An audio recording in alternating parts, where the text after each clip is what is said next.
30 ऐसे बिजनेसेस जिनको आप गांव में करके महीने के 30,000 रुपए कमा सकते हो।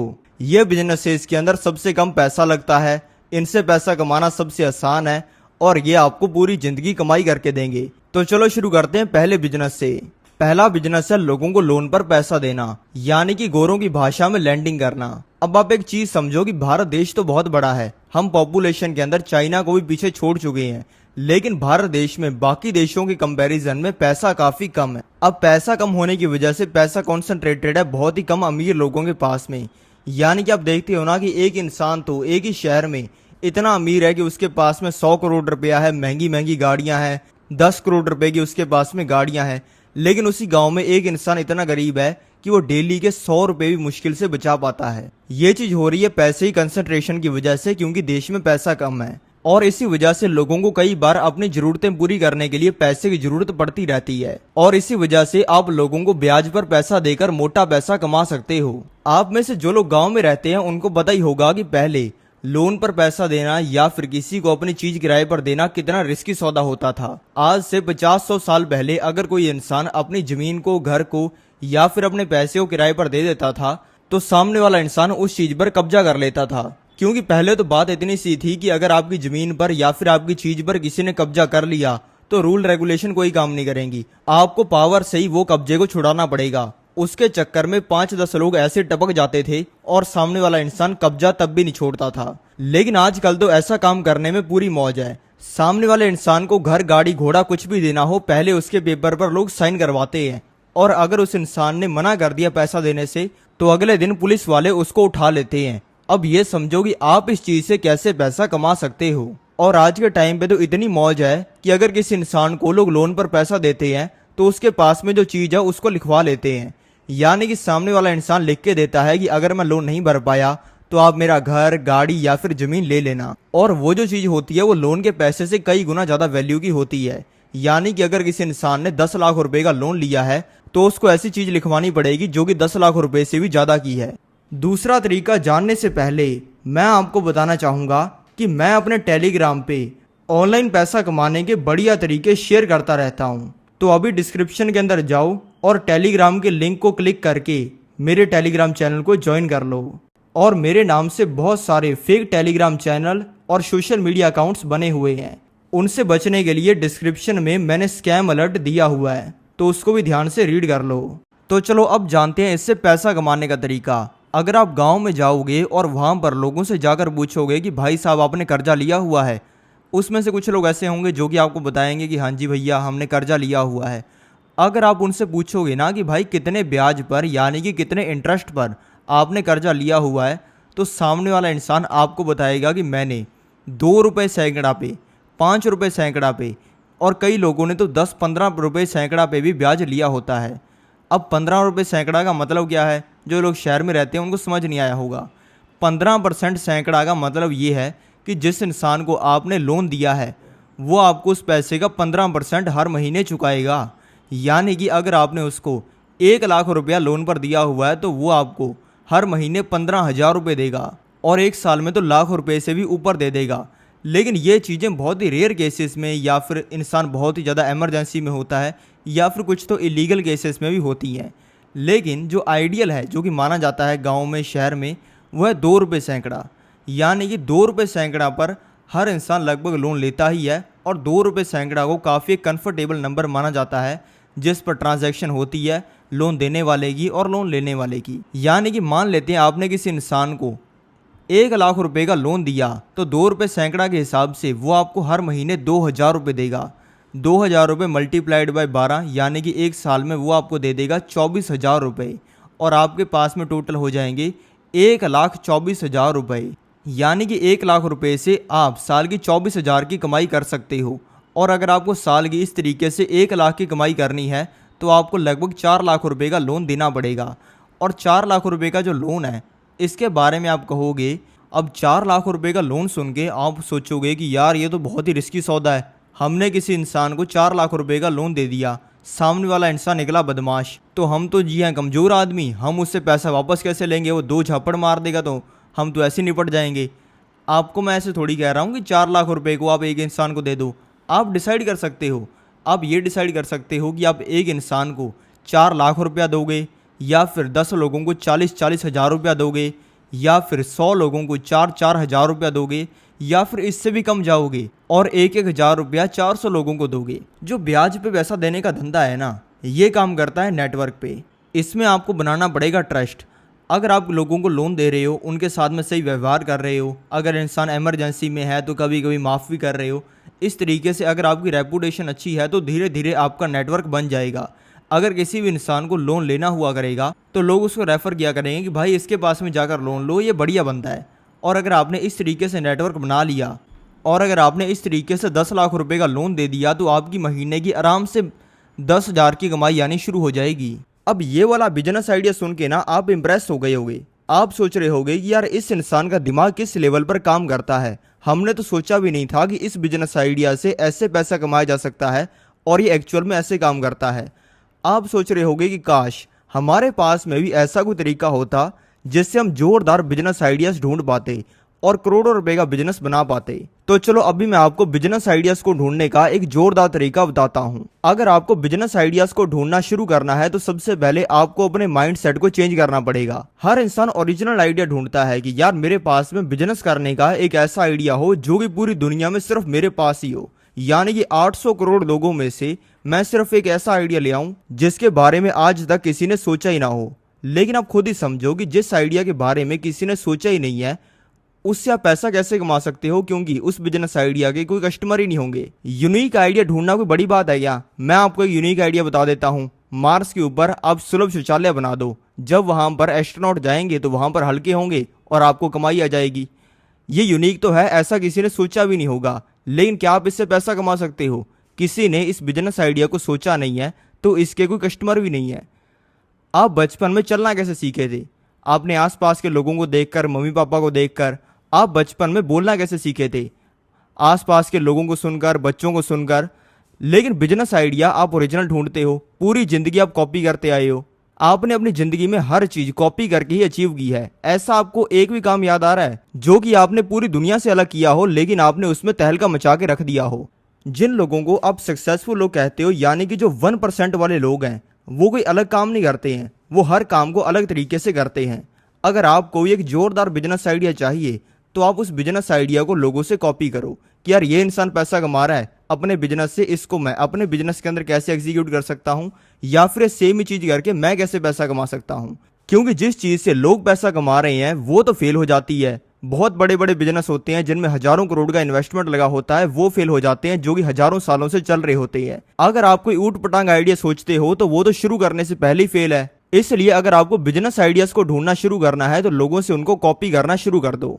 अब ये आपको समझ तो आ गया होगा, लेकिन अब आप सोच रहे होंगे कि पूरी दुनिया में तो करोड़ों बिजनेसेस हैं, तो हम किस बिजनेस से आइडिया को कॉपी करें? ये मैं आपको बताऊंगा वीडियो में आगे। तब तक आप वो बिजनेस आइडियाज को समझो जो कि मैं आपको बता रहा हूँ।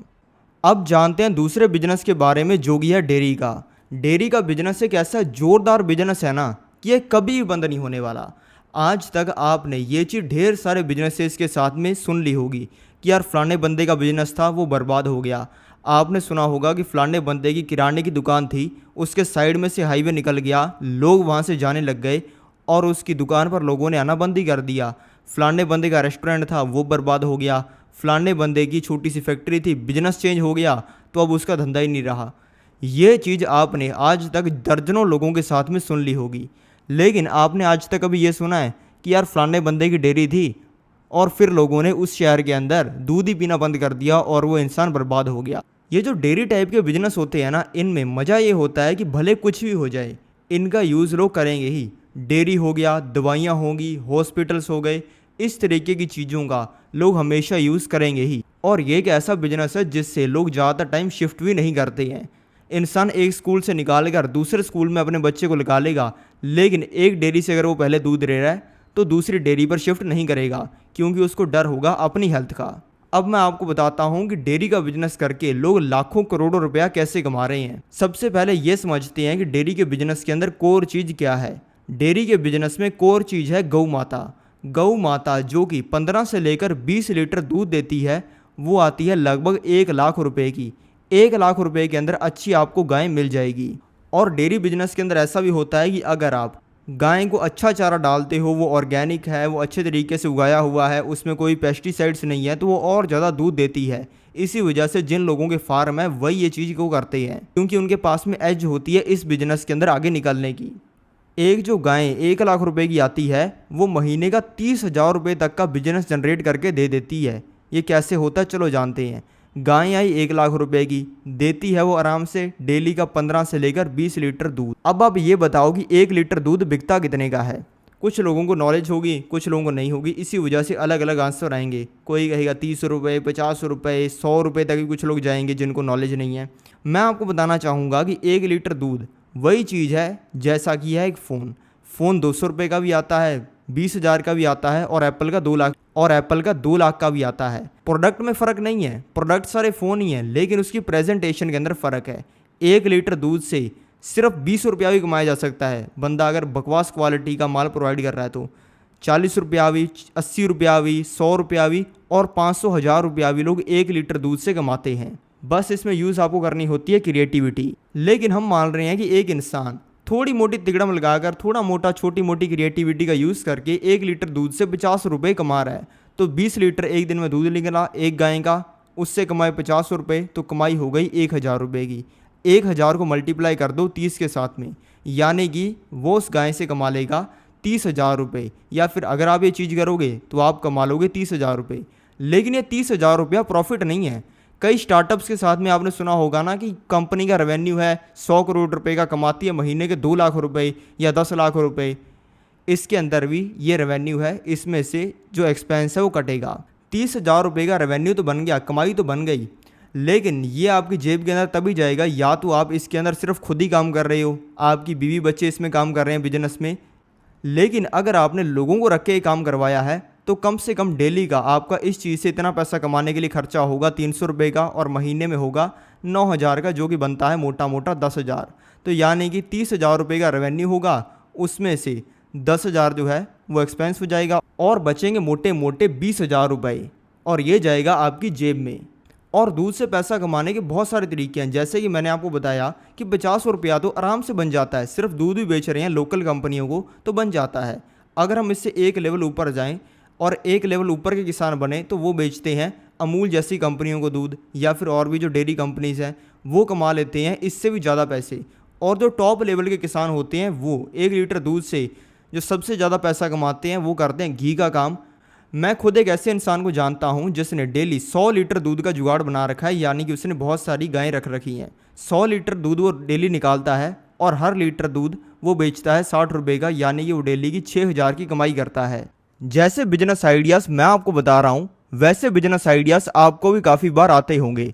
आप सोचते हो कि यार मेरे पास में ये आइडिया है, इससे मैं तहलका मचा के रख दूंगा, और फिर आप बैठ जाते हो उस आइडिया को रिफाइन करने के लिए कि यार अगर मैं ये काम करूंगा तो उसमें मैं ये कर सकता हूँ, फिर मैं इतना पैसा कमा लूँगा, लैम्बोर्गिनी खरीद लूँगा, हेलीकॉप्टर में घुमा करूँगा।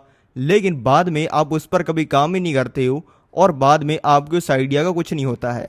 सबसे पहले आप ये समझो कि आइडिया की कोई वैल्यू नहीं है। अगर मैं कोई जोरदार बिजनेस आइडिया सोच लेता हूँ तो उसकी वैल्यू है, आपके वाले बिजनेस आइडिया की कोई वैल्यू नहीं है, क्योंकि काफ़ी ज़्यादा चांस है कि आप आते हो 99% पॉपुलेशन में जो कि सिर्फ आइडिया सोचते हैं, उस पर कोई काम नहीं करते।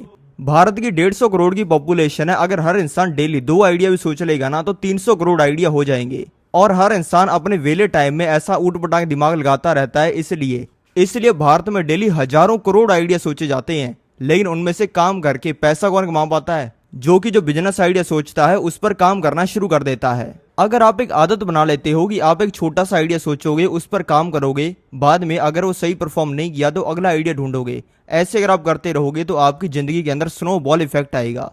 स्नोबॉल इफेक्ट का मतलब होता है कि एक चीज़ जो कि पहले छोटी है, लेकिन अगर वो आगे बढ़ती रहती है तो वो बड़ी होती रहती है। अब आपको ये समझ आ गया कि आइडिया सोचने के बाद में अगर हम उस पर थोड़ा सा भी काम करना शुरू कर देते हैं तो हमें बहुत ही बड़ा रिजल्ट देखने को मिलता है। लेकिन अब आप सोचोगे कि हमारे पास में तो बहुत सारे बिजनेस आइडिया हैं, तो उनमें से किस बिजनेस आइडिया को चूज करके हम उस पर काम करना शुरू करें। वीडियो में आगे मैं आपको बताऊंगा कि आप अपने लिए बेस्ट आइडिया कैसे ढूंढ सकते हो। अब जानते हैं तीसरे बिजनेस के बारे में, जो कि मेरे फेवरेट बिजनेसेस में से एक है।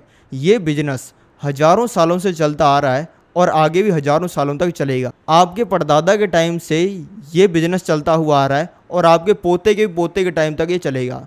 ये बिजनेस है ट्रांसपोर्ट का। पिछले हजारों सालों में व्हीकल चेंज हुए हैं। पहले लोग घोड़ा गाड़ी पर जाते थे, उससे पहले वाले लोग भैंसिया पर वैसी चीज़ों पर जाते थे, घोड़े पर जाते थे। फिर घोड़ा गाड़ी आई, फिर आज के टाइम पे लोग लैम्बोर्गिनी में भी जा रहे हैं कहीं पर उनको जाना हो तो। लेकिन इसमें व्हीकल बदले हैं, लेकिन ये बिजनेस चेंज नहीं हुआ है। आज के टाइम पे ऐसी टेक्नोलॉजी नहीं आई है कि इंसान मुंबई में खड़ा होकर अपने हाथ के ऊपर बटन दबाएगा तो वो दिल्ली पहुंच जाएगा एक ही सेकंड में। मैक्सिमम वो जा सकता है तो एयरप्लेन से जा सकता है, उसमें एयरप्लेन एक ट्रांसपोर्ट का व्हीकल बन जाएगा। अब जानते हैं इस बिजनेस से पैसा कमाने का तरीका, और बिल्कुल इसके बेस से सबसे लो वाले लेवल से शुरू करते हैं। ट्रांसपोर्ट से पैसा कमाने के लिए सबसे सस्ता जो व्हीकल है वो है ऑटो, यानी कि ऑटो रिक्शा। अब आप कहोगे कि हमें ऑटो रिक्शा वाला बनना है, ऐसा नहीं है। मैं आपको इससे बिजनेस करना सिखाता हूँ, मजदूर बनना नहीं। जो एक नॉर्मल ऑटो है वो आ जाता है 2 लाख रुपए का, और अगर उससे सस्ते वाला भी लेना हो तो वो 1.5 लाख रुपए का आ जाता है। लेकिन हम हाई एंड पे 2 लाख रुपए का मान के चलते हैं, जो कि कुछ सालों तक चले तो सही। एक ही दिन के अंदर लाएं, अगले दिन से वो चलना बंद हो जाए और बाद में पापा आपके पिछवाड़े पर डंडा मारें, ऐसा काम नहीं करना। तो अब जानते हैं ऑटो से कैसे मोटी कमाई की जा सकती है। सबसे पहले जानते हैं कि ऑटो से 1,000 रुपया कैसे डेली का कमाया जा सकता है।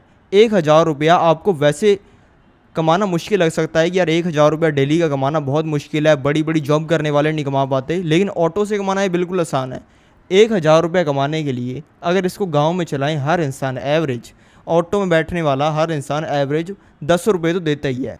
अगर हर इंसान एवरेज, कोई इंसान 50 रुपये भी देगा, कोई लंबा रूट तय कर रहा है तो, लेकिन मान लेते हैं एवरेज हर इंसान 20 रुपये ही देता है, तो 50 ही कस्टमर चाहिए। ऑटो के अंदर गांव के अंदर 10-10 लोग चढ़ के जाते हैं, तो वो कितनी मोटी कमाई करते हैं आप ये समझो। 50 कस्टमर डेली आ गए 20-20 रुपया देने वाले, तो 1,000 की कमाई हो जाएगी। और अगर उससे कुछ ट्रांसपोर्ट भी कर दिया या फिर कोई और भी उसके अंदर चीज़ें कर दी, तो उससे आराम से डेली के 2,000 रुपये भी कमाए जा सकते हैं। अगर इसमें से हमने जो चलाने वाले का खर्चा है वो भी निकाल दिया, तो आराम से डेली के 1,000 से 1,500 रुपये ऑटो से कमाए जा सकते हैं, जो कि आप खुद भी चलाओगे नहीं। अब जानते हैं कि ट्रांसपोर्ट में कार से कैसे पैसा कमाया जा सकता है, क्योंकि अगर आप शहर में गए हो तो आपने देखा होगा कि वहाँ पर कैब्स चलती हैं, ऑटो बहुत ही कम चलते हैं। जो एक वैगनार कार होती है ना, जो कि मेनली कैब्स के अंदर चलती है, उबर ओला में चलती है, वो आती है 3 लाख रुपए की। 3 लाख रुपए की जो गाड़ी होती है उसका डेली का किराया कितना होता होगा? आप कहोगे कि यार डेली का होता होगा कोई 100-200 रुपये का किराया। ऐसा नहीं है। जो 3 लाख रुपए की गाड़ी होती है ना वैगनार, उसका डेली का किराया होता है 1,000 रुपये का। यानी कि जो इंसान बाकी ड्राइवर्स को कैब चलाने के लिए देता है वो डेली उनसे 1,000 रुपये लेता है। क्योंकि जो इंसान ओला उबर में कैब चलाता है वो आराम से महीने के 60-70 हज़ार रुपये छाप लेता है, और उसमें से उसे 30,000 रुपये भरने होते हैं और बाकी पैसा उसे बच जाता है। और ये बिल्कुल एक आइडियल सिचुएशन है, इतना पैसा मिलता है। तो 3 लाख रुपये की गाड़ी खरीदी, 30,000 रुपये उससे महीने का किराया आ रहा है, तो यानी कि उससे एक साल में कमाई आएगी 3,60,000 रुपये की। यानी कि पैसा लगभग 100% से ज़्यादा रिकवर कर जाएगा। क्योंकि छोटे बिजनेसेस के अंदर यही फ़ायदा है। बड़ी जो कंपनियां है ना, मुकेश अंबानी जी की कंपनी जो है रिलायंस, वो भी एक साल में 500% नहीं ग्रो करती है, 5-10% ग्रो करती है, या फिर उससे भी कम। जो बड़ी कंपनी है टाटा, बिरला, रिलायंस, इन जैसी कंपनियां जो हैं वो 1-2% भी साल के अंदर मुश्किल से ग्रो कर पाती हैं, और इतना भी कर लेती हैं तो उनके लिए बहुत ही बड़ी बात होती है। लेकिन छोटे बिजनेसेस के अंदर ये फ़ायदा है कि साल में 100% भी पैसे को रिकवर कर देते हैं। यानी कि इसमें आपका लगा गया, आपने गाड़ी खरीदी, उससे लाइसेंस वगैरह बनवाया, सब कुछ चीज़ें की जो करनी होती हैं कैब में उसको चलाने के लिए, उसका परमिट बनवाकर एक ड्राइवर को उसको दे दिया, महीने के आपको उससे 30,000 रुपये आने शुरू हो जाएंगे। अब बढ़ते हैं इससे भी बड़े ट्रांसपोर्ट के बिजनेस पे, जो कि है बस का। बस का बिजनेस एक बहुत ही शानदार बिजनेस है। बस में तो आपने सभी ने घूमा होगा, लेकिन क्या आपको पता है कि बस वाला एक्चुअल में कितना पैसा कमाता है? एक रोडवेज बस आती है 25 लाख रुपए की, और वहीं पे एक एसी वाली स्लीपर बस जिसमें लोग आराम से सो के जाते हैं सपना चौधरी का फ़ोन पर डांस देखते हुए, वो आती है मात्र 33 लाख रुपए की। अब आप कहोगे कि 33 लाख रुपए मात्र होते हैं, इसमें से कमाई क्या आएगी? खाक। अरे चिंता मत करो, 33 लाख रुपया लगा रहे हैं तो उससे कमाई भी तो मोटी आती होगी ना। वैसे तो एक बस की कमाई बहुत सारी चीज़ों पर डिपेंड करती है कि उसको कहाँ पे चलाया जा रहा है, वो कहाँ पे जा रही है, उसकी टिकट कितने की है, उसके अंदर फैसिलिटीज़ कैसी है।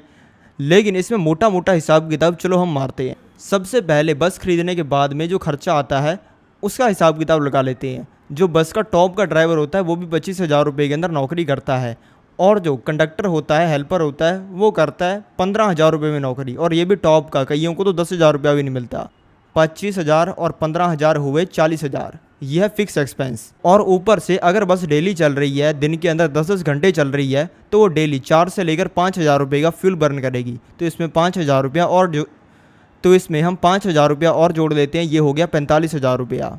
अगर एक बस डेली 10-10 घंटे चल रही है तो वो डेली 5,000 रुपये का फ्यूल भी बर्न करेगी। अगर 30 से इसको मल्टीप्लाई कर दें तो इसका हो गया 1.5 लाख रुपये खर्चा। और बाकी खर्चे जो हमने पहले जोड़े थे वो अगर इसके अंदर ऐड कर लें तो टोटल ये हो गया लगभग 2 लाख रुपये का खर्चा। अगर मान लेते हैं एक बस के अंदर सीटें हैं 50, अब 50 सीटों पर 50 लोग बैठेंगे एक बारी के अंदर। अगर एक दिन में वैसी एक बस के अंदर 300 लोग भी चढ़ जाते हैं, कोई इंसान 10 रुपये देता है तो कोई इंसान 200 रुपये देता है तो कोई इंसान 500 रुपये भी देता है। लेकिन अगर हम एवरेज मान लेते हैं कि 300 लोग चढ़े, हर इंसान ने एवरेज दिए सिर्फ 100 रुपये और इसको मल्टीप्लाई कर दें 30 के साथ में तो उसकी कमाई हो जाएगी 9 लाख रुपये की। इसमें से अगर 2 लाख रुपये खर्चे भी निकाल दें तो 6 लाख रुपये बच जाएंगे। अगला बिजनेस आइडिया मैं आपको बताने से पहले ये बताता हूँ कि बेस्ट बिजनेस आइडिया कौन सा होता है काम करने के लिए। बिजनेस आइडियाज के बहुत सारे टाइप होते हैं और जो बेस्ट बिजनेस आइडिया का टाइप है वो चलो जानते हैं। बेस्ट बिजनेस आइडिया का टाइप है प्रॉब्लम को सॉल्व करना। प्रॉब्लम को सॉल्व करो और इससे पैसा कमाओ। ये आपने आज तक बहुत बार बहुत सारे लोगों से सुन लिया होगा और आपको भी लग रहा होगा कि मैं सेम ही बात करने वाला हूँ, लेकिन ऐसा नहीं है। लोग आपको ये बताते हैं कि लोगों की जो दिक्कत विजुअली आपको दिख रही है उसको आप सॉल्व कर देते हो तो आप पैसा कमा लोगे, लेकिन ऐसा नहीं है। अगर आप उस प्रॉब्लम को सॉल्व करते हो जो कि विजुअली दिख रही है तो वो कोई यूनिक चीज़ नहीं है और उससे आप पैसा नहीं कमा सकते हो। जो मेन कंपनियां आज के टाइम पे पैसा कमा रही हैं वो लोगों के कब्जे नहीं छुड़ा रही हैं, वो ऐसी प्रॉब्लम्स को सॉल्व कर रही हैं जो कि लोगों को दिखती ही नहीं है। अब आप ये बताओ कि जो कोका कोला होता है वो लोगों की प्रॉब्लम को सॉल्व करता है या नहीं करता है। अब आप सोचोगे कि यार कोका कोला तो हमारे लिए बढ़िया नहीं है, तो ये तो कौन सी प्रॉब्लम को सॉल्व करता है, थोड़ी सी दिक्कतें बढ़ाता है ये जिंदगी में। लेकिन कोका कोला जितनी बड़ी प्रॉब्लम को सॉल्व करता है उतनी कोई भी नहीं करता। कोका कोला, मैकडोनाल्ड्स, डोमिनोज यानी कि इस तरीके की जो भी मज़ेदार खाने वाली चीज़ें हैं जिनको खाकर आपको मज़ा ही आ जाता है, ये तो इंसान की सबसे बड़ी प्रॉब्लम को सॉल्व कर रही हैं और वो सबसे बड़ी प्रॉब्लम है मज़ा। आप कहोगे कि लोगों को मज़ा देना उनकी कोई प्रॉब्लम को दूर करना नहीं है, लेकिन अगर ऐसा है तो आप फिर 300 रुपये क्यों देते हो मूवी देखने के लिए, या फिर आप अपनी गर्लफ्रेंड को घुमाने के लिए 5-10 हज़ार रुपये का खर्चा क्यों करते हो। उससे आपको कोई मॉनेटरी बेनिफिट हो रहा है, यानी कि आपको कोई उससे पैसा आ रहा है? नहीं आ रहा है ना, लेकिन वो आप करते हो सिर्फ मजे लेने के लिए। यानी कि आप इस तरीके की दिक्कतों को ढूंढो जिनके बारे में ज़्यादातर लोग सोचते नहीं हैं और जो कि छुपी हुई हैं, और उनको सॉल्व करके आप मोटा पैसा कमा सकते हो। अब जानते हैं चौथे बिजनेस के बारे में जो कि है क्विक बिजनेस। अब जानते हैं चौथे बिजनेस के बारे में जिसको कहा जाता है क्विक बिजनेस।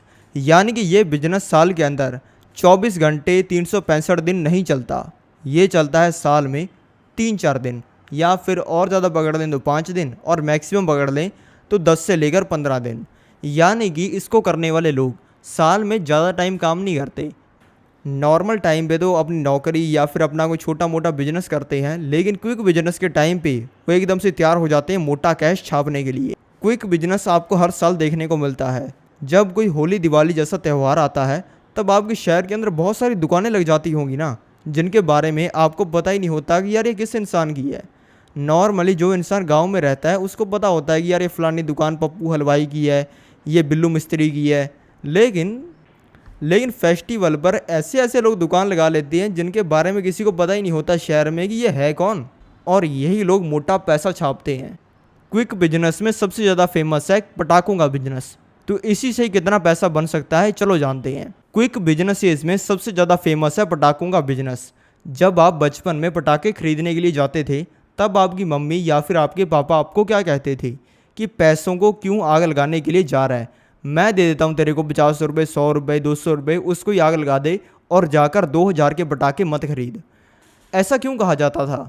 क्योंकि जो पटाखे हैं इनकी कोई वैल्यू तो होती ही नहीं है, बारूद होता है सिर्फ, उसको आग लगा दो फट जाता है, बस इतनी सी बात है। गोल्ड खरीदा 3 लाख रुपए का तो वो अगले साल 6 लाख रुपए का हो जाएगा, लेकिन पटाखे खरीदे 3000 के तो उसकी 30 रुपये की और 3 रुपये तक की वैल्यू नहीं है। इसी वजह से पटाखों के बिजनेस में मार्जिन बहुत ही मोटा होता है। 50 से लेकर 90% तक का मार्जिन पटाखों के बिजनेस में देखने को मिलता है। जिन पटाखों को आप दिवाली पर 1000 का खरीदते हो ना, वो तमिलनाडु के अंदर और ऐसे जो छोटे मोटे स्टेट हैं इनमें 20-20 रुपये के, 30-30 रुपये के बिकते हैं। जो एक पटाखा आपको 100 रुपये का मिलता है ना स्काई शॉट वाला, वो वहाँ पर मिल जाता है 10 रुपये का, क्योंकि वहाँ पर ये सभी पटाखे बनते हैं। और फिर धीरे धीरे करते करते ट्रांसपोर्टर की कॉस्ट, डिस्ट्रीब्यूटर की कॉस्ट, इन सभी को जोड़ने के बाद में जो पटाखे हैं उनकी वैल्यू बढ़ जाती है। अब जानते हैं पटाखों के बिजनेस से आप कैसे पैसा कमा सकते हो। मान लेते हैं आपने 1 लाख रुपए के पटाखे खरीदे, और ये मैं इलीगल करने के लिए नहीं कह रहा हूँ, आपकी स्टेट के अंदर इलीगल है तभी करना, और सभी परमिट लेकर लाइसेंस लेकर तभी ये करना है। तो 1 लाख रुपए के पटाखे खरीदे, उनको रखा एक गोदाम वगैरह के अंदर, और उसके बाद में अगर हम उसे बेचते हैं तो कितना पैसा आ सकता है, चलो जानते हैं।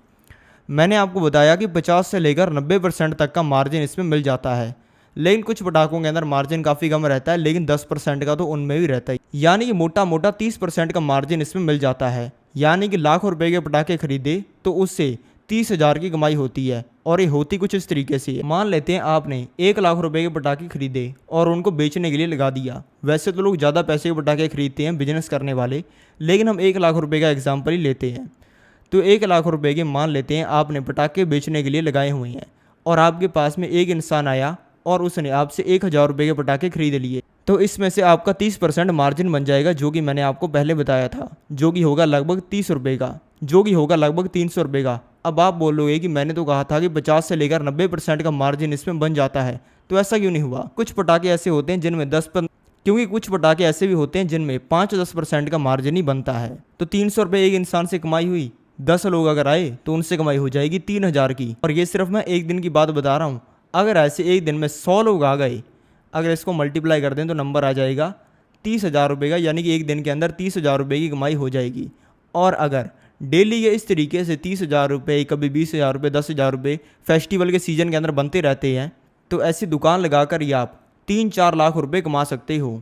और 1 लाख रुपए के पटाखों से 30,000 रुपया बनेगा हर बार। तो जितना आप इसको एक्सपेंड कर सकते हो उतना ही ज़्यादा आप इससे पैसा कमा सकते हो। अगर आपको बिजनेस करके ज़िंदगी में कुछ बड़ा करना है तो आप अपना रोल मॉडल बना लो गुजराती लोगों को। गुजराती लोगों से अगर आप बिजनेस को सीखोगे, और अगर आपने गुजराती लोगों के एक रूल को भी अगर आपने अपनी ज़िंदगी में यूज़ करना शुरू कर दिया तो आपकी ज़िंदगी बदल जाएगी। इसका मैं आपको एक एग्जाम्पल देता हूँ। गुजराती लोग बिजनेस वो करते हैं जिसमें कंपटीशन बिल्कुल ही नहीं होता।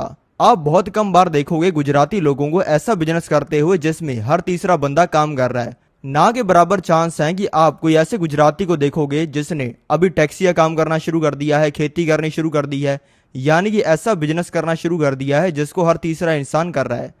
गुजराती लोग जो होते हैं वो ऐसा बिजनेस करते हैं जिसमें चिड़िया तो क्या ही पर मारेगी, कुत्ता भी पूछ नहीं मारता, यानी कि उसमें तो कोई भी नहीं होता।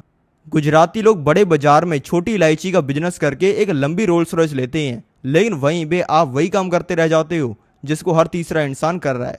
अगर आप एक गुजराती आदमी से उसके बिजनेस के बारे में पूछोगे तो आपको जवाब मिलेगा कि जी हम फलानी कंपनी के नट बोल्ट बनाते हैं, हम छोटी इलायची का काम करते हैं, हम फलानी चीज को भारत से चाइना के अंदर एक्सपोर्ट करते हैं, जिसका आपने नाम भी नहीं सुना होगा, वो आपको ऐसी चीज के बारे में बताएंगे। गुजराती जो अपनी ज़िंदगी के अंदर फॉलो करते हैं, अगर आप भी अपनी ज़िंदगी के अंदर उस चीज़ को स्टेप बाय स्टेप फॉलो करना शुरू कर दो तो फिर आपको अपनी ज़िंदगी बदलने से किसी का बाप नहीं रोक सकता। क्योंकि गुजराती, मारवाड़ी, इन लोगों ने ये रूल्स आज उठ के नहीं बना लिए हैं। ये रूल इनके हजारों सालों से चलते आ रहे हैं और हजारों सालों से बढ़िया तरीके से काम कर रहे हैं। जैसे बिजनेस बदलते रहते हैं लेकिन बिजनेस का टाइप सेम ही रहता है, वैसे पैसे कमाने के तरीके बदलते रहते हैं लेकिन जो पैसे के रूल हैं वो सेम ही रहते हैं। गुजराती लोग किन रूल्स को फॉलो करते हैं और गुजराती इतने अमीर क्यों होते हैं वो मैंने अपनी एक वीडियो के अंदर बताया हुआ है, जो कि आप मेरे यूट्यूब चैनल पर जाके देख सकते हो। दूसरा तरीका जानने से पहले मैं आपको बताना चाहूँगा कि मैं अपने टेलीग्राम पे ऑनलाइन पैसा कमाने के बढ़िया तरीके शेयर करता रहता हूँ। तो अभी डिस्क्रिप्शन के अंदर जाओ और टेलीग्राम के लिंक को क्लिक करके मेरे टेलीग्राम चैनल को ज्वाइन कर लो। और मेरे नाम से बहुत सारे फेक टेलीग्राम चैनल और सोशल मीडिया अकाउंट्स बने हुए हैं, उनसे बचने के लिए डिस्क्रिप्शन में मैंने स्कैम अलर्ट दिया हुआ है, तो उसको भी ध्यान से रीड कर लो। अब जानते हैं छठे बिजनेस के बारे में, जो कि है जोमेटो और स्विगी जैसे ऐप्स को यूज़ करके पैसा कमाना। अगर आपको इन ऐप से पैसा कमाने की नॉलेज है तो फिर आप इससे चुटकियों के अंदर ही पैसा कमा सकते हो।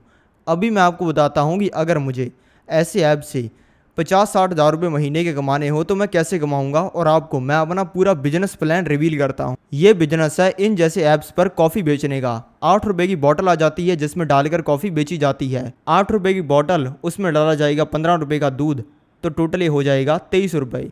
शुगर, कॉफ़ी, मेकिंग चार्जेस और आइस को मिलाकर इसमें 8 रुपये और लगेंगे, तो ये जोड़ने के बाद में टोटल हो गए 31 रुपये। अब जानते हैं कि ये 31 रुपये खर्च करके मैं पैसा कैसे कमाऊंगा। मैं हर बोतल को बेचूंगा 129 रुपीज़ का। अब यहाँ पे मैंने बेचा तो ये हुआ मेरा रेवेन्यू, और इस पर जोमेटो स्विगी का कमीशन कटेगा जो कि होगा 22% का। तो यानी कि इसमें से 28 रुपये तो ऐसे ही कम कर लो, जो कि मेरी कमाई कम हो जाएगी।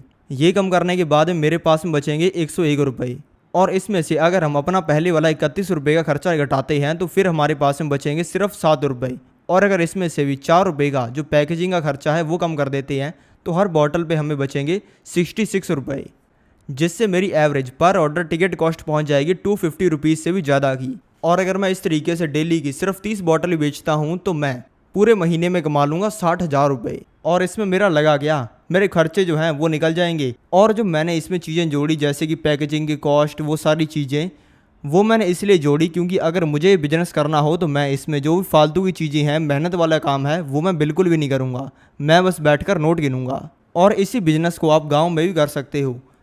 और ज़्यादातर लोग ऐसे बिजनेस को गांव में बैठकर ही करते हैं। गांव में बैठकर वो ऐसी कॉफ़ी जैसी चीज़ बनाते हैं, उसको शहर में ट्रांसपोर्ट करते हैं और फिर वो शहर में बिकती है और उनको पैसा आता है। जानते हैं छठे बिजनेस के बारे में जो कि है कबाड़ का। सबसे पहले यही जानते हैं कि कबाड़ी करने वाले लोग या फिर कबाड़ का काम करने वाले लोग करोड़ों रुपया कैसे कमाते हैं और एक कबाड़ी वाला कितना पैसा कमाता है। इनकी इनकम जानने के लिए सबसे पहले इनके बिजनेस स्ट्रक्चर को समझते हैं। कबाड़ के बिजनेस में बहुत ही फेमस है बॉस कबाड़िया, यानी कि जो सारी कबाड़ियों को कंट्रोल करता है। ये वो कैसे करता है आगे जानेंगे। तो सबसे पहले होता है बॉस कबाड़िया, जिसके पास में गाड़ी, कोठी और जोरदार सी रशियन भी होती है। अगर ये नहीं भी है तो मतलब वो पैसा तो कमा रहा है लेकिन वो कंजूस है। तो फिर ऐसे एक बॉस कबाड़िए के लिए काम करते होते हैं 10 से लेकर 15 लड़के। लेकिन हम मान लेते हैं कि एक बॉस कबाड़िया है, उसके लिए काम कर रहे हैं सिर्फ 10 लड़के। तो फिर ये लड़के जाकर घरों से कबाड़ उठाते हैं। मेन लिए उन घरों को टारगेट करते हैं जिनमें होती हैं दादी जी या फिर दादाजी, जिनका टाइम पास तो होता नहीं है, बच्चे तो फ़ोन में लगे रहते हैं। और ये भी सोचती हैं कि इससे जो मोटा पैसा आ जाएगा, 5-10 रुपये बन जाएंगे या फिर 50 रुपये बन जाएंगे, वो बच्चों के काम आ जाएंगे।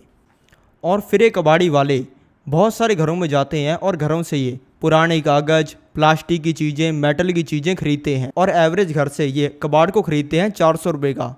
अब सोचोगे कि है ही पागल, 400 रुपये का कबाड़ कौन खरीदता होता है, इनका तो नुकसान होता होगा हर महीने। लेकिन ये कबाड़ी वाले आगे रिसाइकलिंग कंपनी को 800 रुपये का इस कबाड़ को बेच देते हैं। अब आप कहोगे कि रिसाइकलिंग कंपनी खुद ही क्यों नहीं खरीद लेती इन लोगों से जाकर कबाड़। तो सबसे पहली वाली बात तो यही है कि कबाड़ी वाले का कमीशन भी होगा उसमें।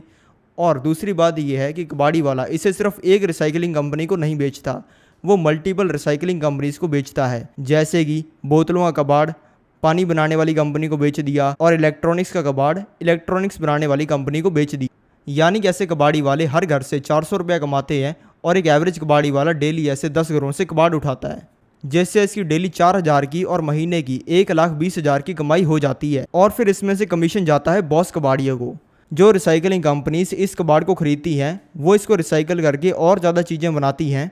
और जो इलेक्ट्रॉनिक्स का कबाड़ होता है उसके सर्किटों को तोड़कर उसमें से सोना निकालती हैं। 1000 किलो सर्किट्स में से 150 ग्राम सोना निकलता है। यानी कि इनको अगर 1000 किलो सर्किट मिल जाते हैं तो उसमें से ये 150 ग्राम सोना निकाल लेते हैं, उसको क्रश वगैरह करके और उसको रिफाइन करके। भारत में 40 लाख कबाड़ी वाले हैं और भारत में कबाड़ का मार्केट 2 लाख करोड़ का है। लेकिन ये कबाड़ का काम करना बहुत ही मुश्किल है। जैसे कि अगर आपको इस काम को करना है तो पहले आपको कबाड़ का काम सीखना पड़ेगा, कौन सी चीज़ों को ख़रीदना होता है, कहाँ पर इस कबाड़ को बेचना होता है, कैसे लोगों को मैनेज करना होता है, ये सारी चीज़ें। लेकिन इससे भी कई गुना आसान बिजनेस मैं आपको आगे बताता हूँ, जिसमें आपको खुद कुछ नहीं करना है। एक बार छोटी सी इन्वेस्टमेंट करनी है और बाद में आपको पूरी ज़िंदगी पैसा आएगा बिना कोई काम किए।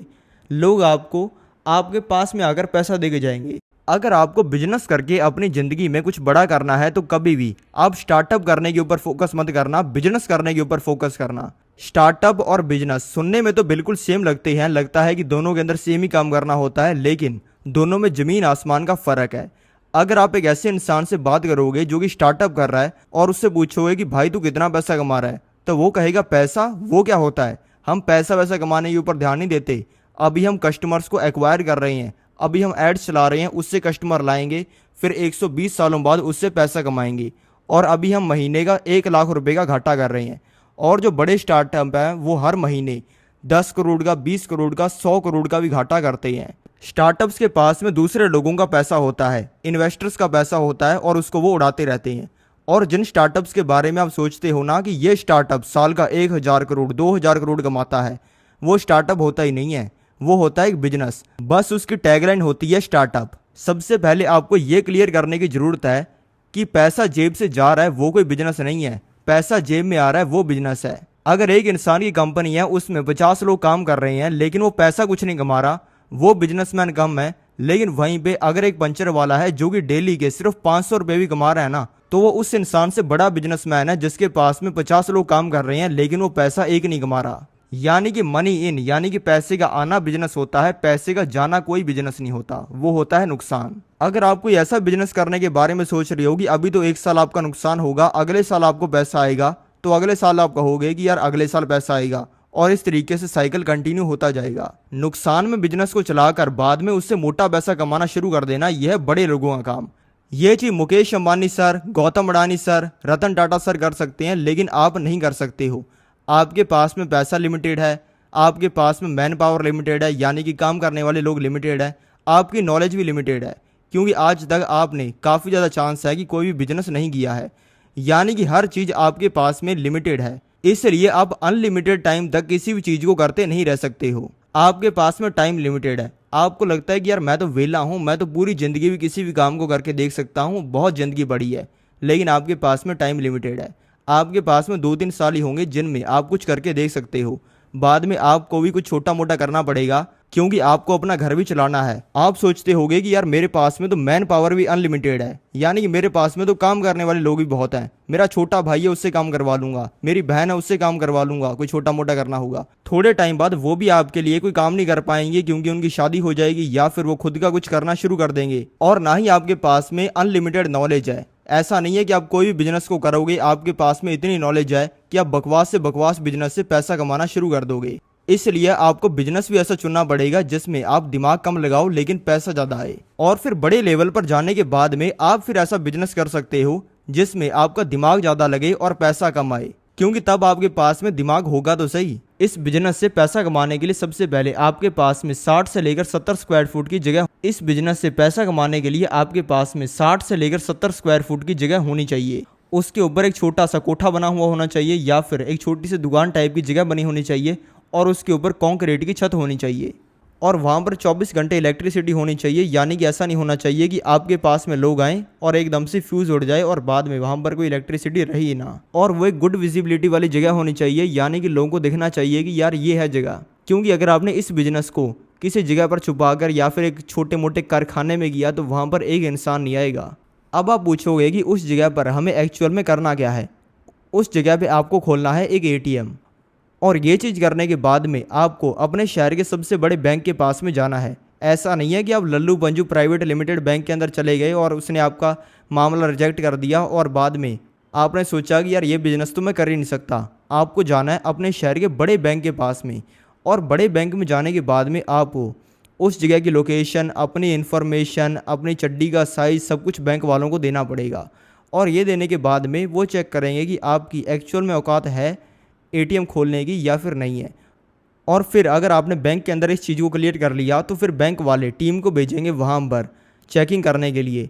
बैंक वाले वहाँ पर चेकिंग करेंगे, ये देखेंगे कि जो चीज़ें आपने वहाँ पर बताई हैं वो वहाँ पर हैं या फिर नहीं है। ऐसा तो नहीं है कि जिस जगह के बारे में आप कह रहे हो कि वहाँ पर एटीएम है, वहाँ पर भैंसें खड़ी हुई हैं और वो गोबर कर रही हैं। और फिर लास्ट में वो डाटा साइंस लगाएंगे और ये देखेंगे कि वहाँ पर लोग आएंगे या फिर नहीं पैसा निकालने के लिए। क्योंकि अगर बैंक वाले किसी लल्लू पंजू जगह पर पैसे लेकर अपना एटीएम लगाने की परमिशन दे देते हैं और बाद में अगर वो एटीएम बंद हो जाता है क्योंकि सामने वाले इंसान का फ़ायदा नहीं होता, तो फिर बैंक वालों की ही बदनामी होगी ना। पर ट्रांजैक्शन पे जो एटीएम होता है वो देता है 8 रुपया, यानी कि इसमें ऑनलाइन ट्रांजैक्शन होनी चाहिए, यानी कि ऑनलाइन इंसान ने पैसा निकाला या फिर पैसा निकाला तो वो इसके अंदर काउंट होगा। और जो कैश ट्रांजैक्शन होती है, यानी कि इंसान ने पैसा निकाल लिया एटीएम से, तो उसमें जो एटीएम वाली कंपनी है वो 2 से लेकर 3% का कमीशन देती है। यानी कि 100 रुपया किसी इंसान ने निकाला तो आपको 2 से लेकर 3 रुपये मिल जाएंगे। और बढ़िया जगह पर अगर आपका एटीएम हुआ तो वहाँ पर डेली 500 से लेकर 800 लोग आएंगे, यानी कि आपकी होगी डेली वहाँ पर 3 से लेकर 4,000 की कमाई। और महीने की आपकी कितनी होगी वो जान लेते हैं, और आपकी महीने की होगी 1 से लेकर 1.5 लाख रुपए की कमाई। और अगर आपने इस तरीके से 5 जगह पर एटीएम लगा दिए, हर एटीएम से आपको आ रहा है 1 लाख रुपया, तो 1 लाख रुपए को मल्टीप्लाई कर देते हैं 5 के साथ में, तो आपकी कमाई होगी 5 लाख रुपए की हर महीने। लेकिन एक बार इसके अंदर आपको मोटा इन्वेस्टमेंट लगाना पड़ेगा, लेकिन बाद में फिर आपको पूरी जिंदगी पैसा आएगा। आप में से ज़्यादातर लोगों की दिक्कत है कि हम बिजनेस तो करना चाहते हैं, लेकिन हम बिजनेस करने के बारे में सीखे कहाँ से। हम डेली यूट्यूब पे ऐसे ढेर सारे लोगों की वीडियोस देख लेते हैं जो कि बिजनेस करके मोटा पैसा कमा रहे हैं। काफ़ी लोगों से हम ये सुन लेते हैं कि ये बिजनेस करके आप मोटा पैसा कमा सकते हो, ऐसे पैसा कमा सकते हो। कुछ लोगों से आप ये सुन लेते हो कि बिजनेस करना कैसे होता है, लेकिन आप अल्टीमेटली उससे पैसा नहीं कमा पाते हो।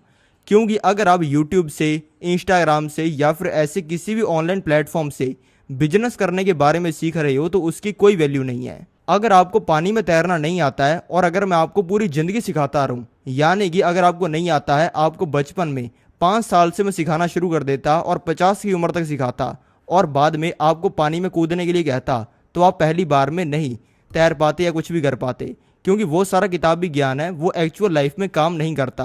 आप ऑनलाइन तो कई बार अमीर बन जाते हो, आपको कई वीडियोस को देख के लगता है कि यार अब मुझे सारा ज्ञान हो चुका है, अब मैं ऐसे पैसा कमाऊंगा, लेकिन आप उससे ऑनलाइन अमीर बनते हो, आप ऑफलाइन उससे 1 रुपया नहीं कमा पाते हो।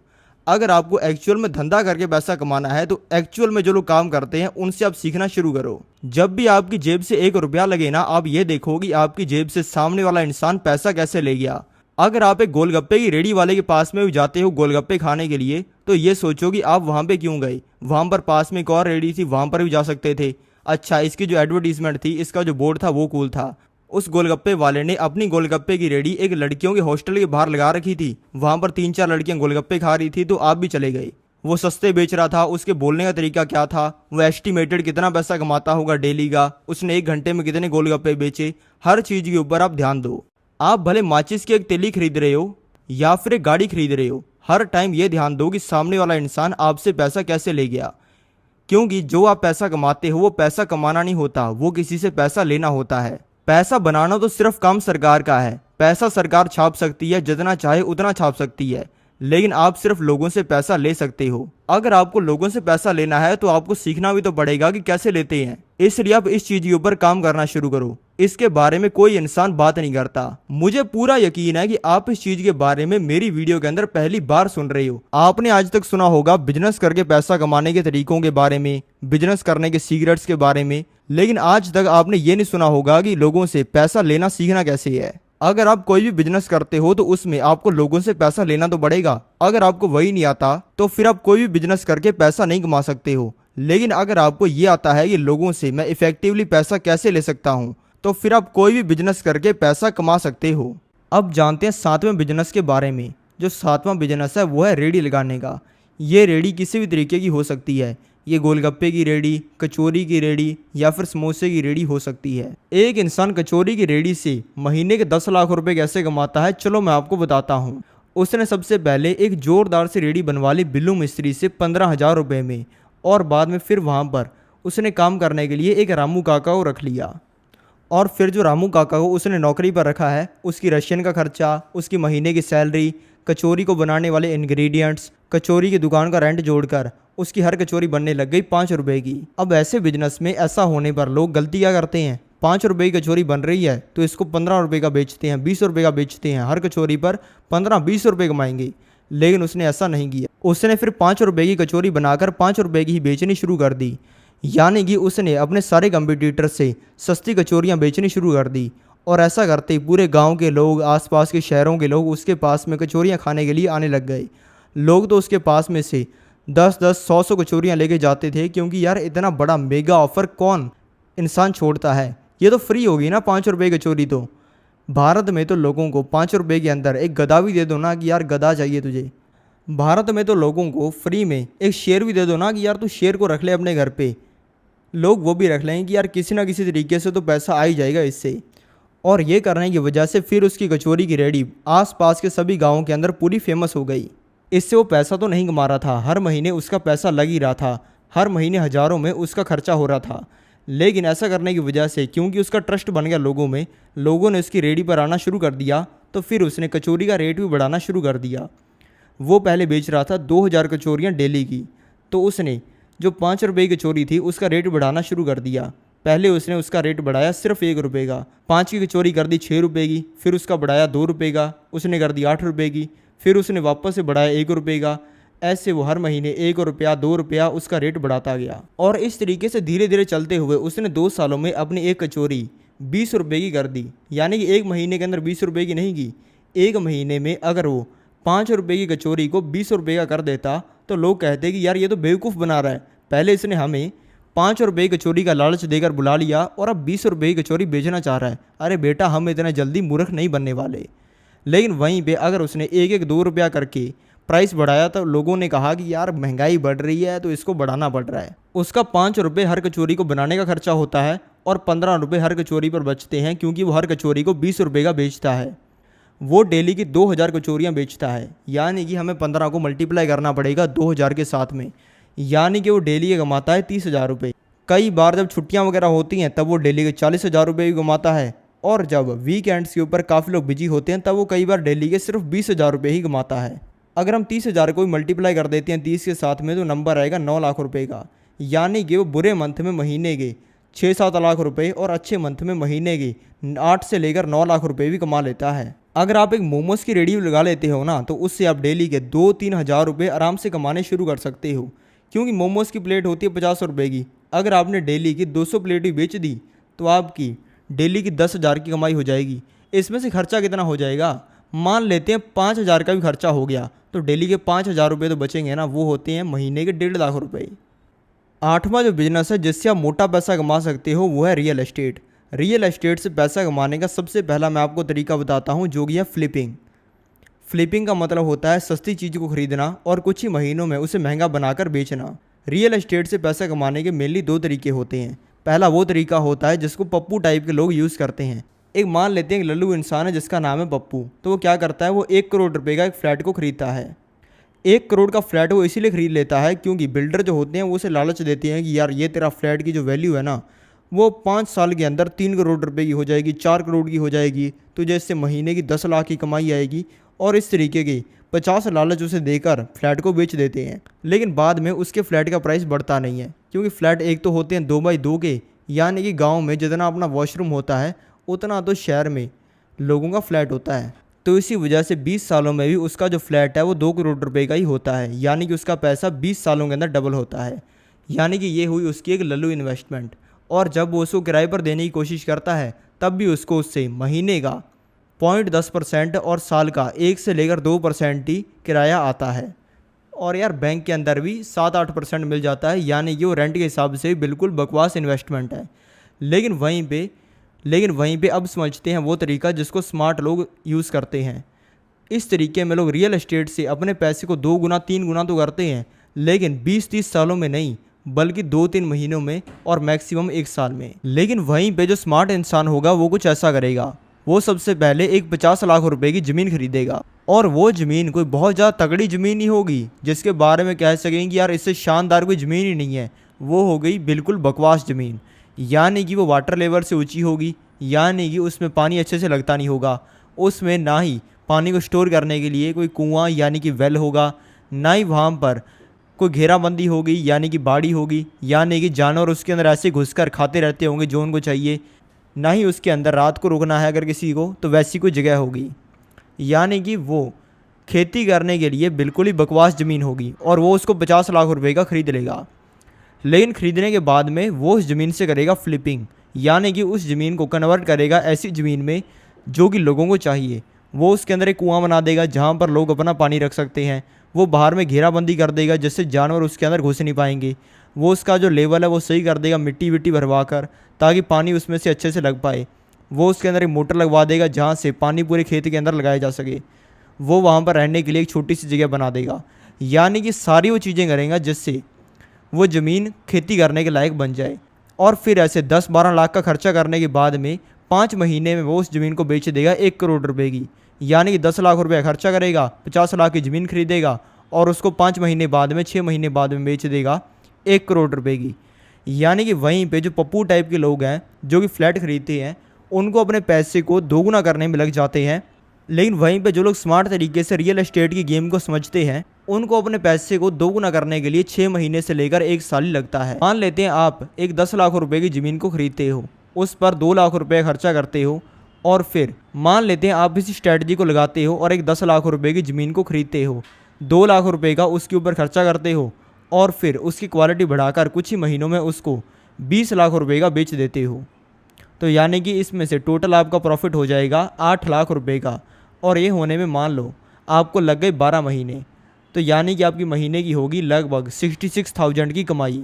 और ये चीज़ सिर्फ आप ज़मीन के साथ में ही नहीं, बल्कि घरों के साथ में, कमर्शियल प्रॉपर्टीज़ के साथ में, कोई भी रियल एस्टेट की चीज़ के साथ में कर सकते हो। अब जानते हैं 9वें बिजनेस के बारे में, जो कि है आर्बिट्रेज। आपने इस कंपनी का नाम तो नहीं सुना होगा, लेकिन ये कंपनी साल का हज़ारों करोड़ रुपया कमाती है। इसका नाम है जोहो कॉरपोरेशन। ये काम करती है आईटी का, यानी कि सॉफ्टवेयर्स को बनाती है।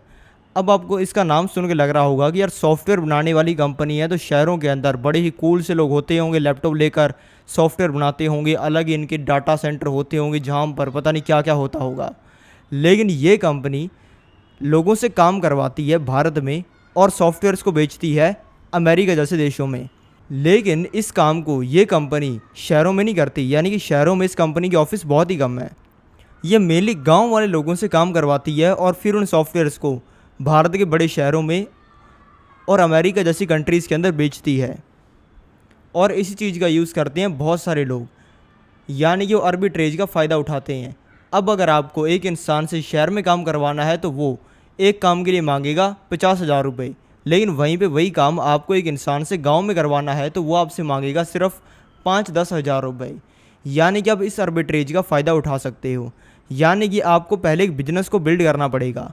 अगर आपने पहले एक बिज़नेस को बिल्ड कर लिया या फिर आपको पता चल गया कि यार ये बिज़नेस बहुत ही ज़्यादा प्रॉफिटेबल है, तो फिर आप लोगों को उसमें काम करने के लिए रख सकते हो।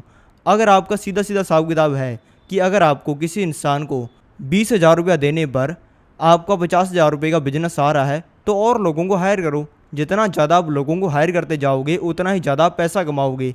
क्योंकि अगर किसी इंसान को आप दे रहे हो 10,000 रुपये, यानी कि अगर आप किसी इंसान को दे रहे हो 20,000 रुपये और उससे कमा रहे हो 60,000 रुपये, तो वो करने में आपका लग क्या रहा है? आपको तो 40,000 रुपये मिल ही रहे हैं ना, और उसमें प्लस आपको कोई काम भी नहीं करना पड़ रहा। जो 20,000 रुपये आपका जा रहा है उसमें सामने वाला इंसान काम करेगा, और इसी आर्बिट्रेज का आप फ़ायदा उठा सकते हो। आप ऐसा कोई सिस्टम बना सकते हो कि आप गांव में काम करो, शहर में लोगों को सर्विस प्रोवाइड करो जिससे आपको सस्ता पड़े। यानी कि किसी भी चीज़ को आप गांव में कर सकते हो बाकी सिटीज़ के कंपैरिजन में, और इसी का फ़ायदा उठा सकते हो। ये आप कर सकते हो एजेंसी मॉडल से। यानी कि एजेंसी मॉडल में ये होता है कि एक इंसान होता है, वो डिसाइड करता है कि यार मुझे इस चीज़ का काम करना है, वीडियो एडिटिंग करनी है, फिल्म मेकिंग करनी है, सर्विस प्रोवाइडिंग करनी है, सॉफ्टवेयर मेकिंग करनी है, ब्लॉगिंग करनी है, किसी भी तरीके की वो चीज़ हो सकती है। और बाद में वो लोगों को हायर करता है और बाद में खुद वो सिर्फ कस्टमर ढूंढने का काम करता है। उसने कस्टमर ढूंढे, लोगों से काम करवाया, बीच का कमीशन कमा लिया। और इसी एजेंसी मॉडल को सबसे ज़्यादा प्रॉफिटेबल तरीके से किया जा सकता है गाँव में। अब जानते हैं 10वें बिजनेस के बारे में। तो चलो अब जानते हैं 10वें बिजनेस के बारे में। ये करने के लिए आपको फ्रीलांसिंग इस चीज़ को गूगल पर सर्च करना है, जैसे कि मैंने यहाँ पे कर लिया। और फिर इसके बाद में आपको यहाँ पे बहुत सारी वेबसाइट्स देखने को मिलेंगी। अपवर्क है, फ्रीलांसर है, फाइवर है, और इस तरीके की बहुत सारी चिंग जैसी कंपनीज़ भी हैं। यानी कि ये सारी कंपनीज़ आपको मौका देती हैं फ्रीलांसिंग करने का। फ्रीलांसिंग का सीधा सा मतलब होता है your place your time and you are the boss. यानी कि फ्रीलांसिंग में आप जब चाहते हो तब काम करते हो, जितना चाहते हो उतना काम करते हो, और जिस मर्जी चीज़ का काम करते हो। यानी कि आप इसके अंदर खुद के ही बॉस होते हो। फ्रीलांसिंग के लिए मैं आपको यहाँ पे एक वेबसाइट खोलकर एग्जांपल देता हूँ। जैसे कि मैंने यहाँ पे फाइवर वेबसाइट खोल ली है, तो यहाँ पर आप देखो कि बहुत सारी चीज़ें हैं, जैसे कि है AI artist, logo design, WordPress, voice over, video explainer, और इस तरीके की हज़ारों चीज़ें आपको यहाँ पर देखने को मिलेंगी। अगर आपको आती है graphic designing, digital marketing, writing, translation, video animation, voice over करना, बिजनेसेस के साथ में डील करना, लाइफस्टाइल को मेंटेन करना लोगों के, या फिर फोटोग्राफी करना, या फिर आपको डाटा बहुत ही अच्छा देखने को आता है। यानी कि आपका जिस भी चीज़ के अंदर इंटरेस्ट है उसको आप करके पैसा कमा सकते हो फाइवर जैसी वेबसाइट से। जैसे कि मैंने यहाँ पर डाटा पर क्लिक किया तो यहाँ पर कितनी सारी फील्ड्स आ गई जिससे आप पैसा कमा सकते हो। यानी कि अगर आपको किसी भी चीज़ के बारे में थोड़ी सी भी नॉलेज है ना, यानी कि मान लेते हैं आपको कोई चीज़ करना बहुत ही अच्छे से आता है, तो उसको आप ऐसी फ्रीलांसिंग वेबसाइट्स पर बेचकर पैसा कमा सकते हो। और अगर आपको किसी भी चीज़ के अंदर इंटरेस्ट है तो वैसे ही चीज़ को 1-2 महीने के अंदर सीख कर आप इससे पैसा कमाना शुरू कर सकते हो। फ्रीलांसिंग में फ़ायदा ये होता है कि आपका काम कम होता है, पैसा ज़्यादा होता है। एक जो नॉर्मल फ्रीलांसर होता है जो कि वीडियो एडिटर होता है, यानी कि वो लोगों की वीडियोस को एडिट करने का काम करता है, वो भी आराम से महीने का 30-40 हज़ार रुपया कमा लेता है। यानी कि फ्रीलांसिंग में महीने का 30-40 हज़ार रुपया कमाना बिल्कुल ही आसान है। अब जानते हैं 11वें बिजनेस के बारे में जो कि है क्रिएटिव फार्मिंग, यानी कि दिमाग लगाकर फार्मिंग करना। अगर आप देखोगे तो गाँव के अंदर ही कुछ लोग तो ऐसे होते हैं जो कि खेती करते हैं और उनकी हालत बहुत ही ख़राब होती है। बेचारे वो कर्जे में डूबे हुए होते हैं, उनके घर पर किराएदार आते रहते हैं, सिर पर इतना ज़्यादा पैसे का बोझ होता है कि समझ नहीं आता होता उनको कि क्या करें अपनी ज़िंदगी में। लेकिन वहीं पे उसी गांव में कुछ ऐसे लोग होते हैं जो कि अजीब चीज़ों की फार्मिंग करके मोटा पैसा कमाते हैं। क्योंकि अगर हम बात करें नॉर्मल फार्मिंग की, जिसमें हम नॉर्मल चीज़ें उगाते हैं जो कि नॉर्मली यूज़ होती हैं, नॉर्मली खेतों में उगाई जाती हैं, नॉर्मली जिसका लोग यूज़ करते हैं, वैसे आप 1 एकड़ से कमा सकते हो 5,000 रुपये नॉर्मल काम करके। लेकिन वहीं पे अगर आपने अपने खेत के अंदर लगा दिए सेब या फिर वैसे मैंगो जैसी कोई चीज़ें, तो आप 1 एकड़ से ही 50,000 रुपये तक कमा सकते हो। कुछ लोग ऐसे भी हैं जो कि कोल्ड स्टोरेज बना लेते हैं अपने गांव में और उसको किराए पर देकर वो मोटा पैसा कमाना शुरू कर देते हैं। यानी कि अगर आप क्रिएटिविटी के साथ में फार्मिंग भी करते हो तो वो आपके लिए बहुत ही ज़्यादा प्रॉफिटेबल हो सकता है। अगर आपके पास में खेत है तो क्रिएटिव फार्मिंग करने के लिए आप अपने खेत का एक हिस्सा लो। कुछ लोगों के लिए वो 1 एकड़ हो सकता है या फिर 1 एकड़ का भी 10वां हिस्सा हो सकता है अगर आपके पास में खेत कम है तो, यानी कि ज़मीन कम है तो उसके ऊपर आप अलग अलग चीज़ें हर महीने एक्सपेरिमेंट करके देखो। ऐसी 50 चीज़ें हैं जिनको आप अपने खेत के अंदर लगाकर एक्सपेरिमेंट कर सकते हो।